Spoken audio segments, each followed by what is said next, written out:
Mabuhay, this is Bob from Love Beyond the Sea. Queen Elizabeth said, "Grief is the price we pay for love." I want to talk about the cost of love today. When I heard that quote just a couple days ago, I thought it was kind of profound because I haven't stopped thinking about it. And I think this price is something I've heard people tell me, well, why get married? You don't know how long they're going to live or what can happen. And if you ever have to lose them, that would be really tough to deal with. But that shouldn't keep somebody from pursuing marriage. In fact, leading English psychiatrist and pioneer in bereavement research, Dr. Colin Murray Parks, said the same thing, that grief is the price we pay for love. The pain of grief is just as much part of life as the joy of love. The pain of grief is just as much part of life as the joy of love, he said. Perhaps the price we pay for love, the cost of commitment. And there is a cost, of course, in commitment. And again, you don't know how long you're going to live. My wife and I talk once in a while. She'll say, what would you do without me? And of course, to me, that would be the most terrible thing I could think of happening to me, is to build up right now 7 years and 8 months of marriage, and then maybe we're married for 15, 20 years, and then, or she just happens to die right in the peak, whatever that would be, of our marriage. And that can happen. I'm 61. I understand. You see the news and the newspapers and people are dying. That happens, even younger people.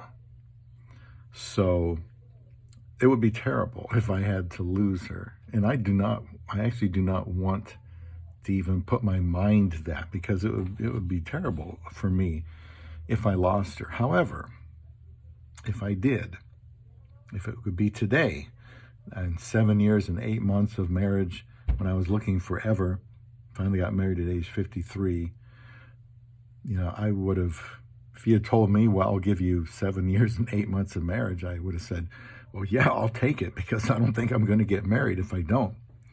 I might have taken some whatever pain on the back end for the pleasure in the front end, but it doesn't work that way.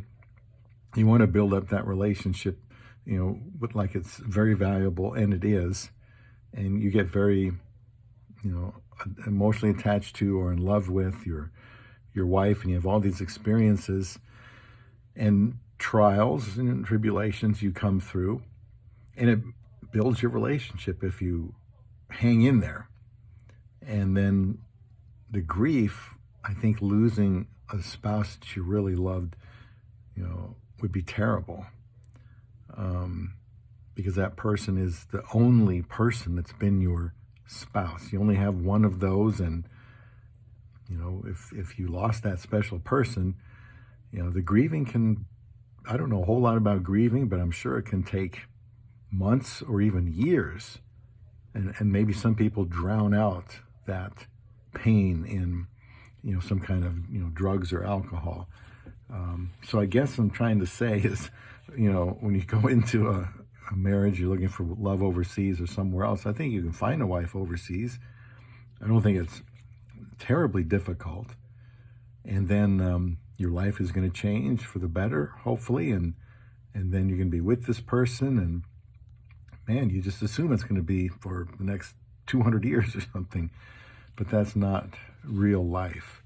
I would have to consider it a joy that I had the opportunity to be with my wife and experience the things we've experienced together, experience what it's like to love somebody selflessly and grow in that love. We all have our spats and disagreements, but we've built a lot of equity, into this relationship. And I would just have to say, well, better to have known her for less than 8 years than never to have known her at all.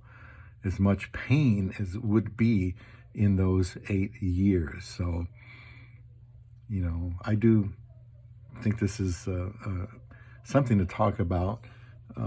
For example, I just thought of this. Somebody could have lost a loved one already in their life. Maybe they're plenty young enough to still get married, but they say, I'm not going through that again. Not going through that again. Already did it once. But yeah, I think grief is the price we pay for love.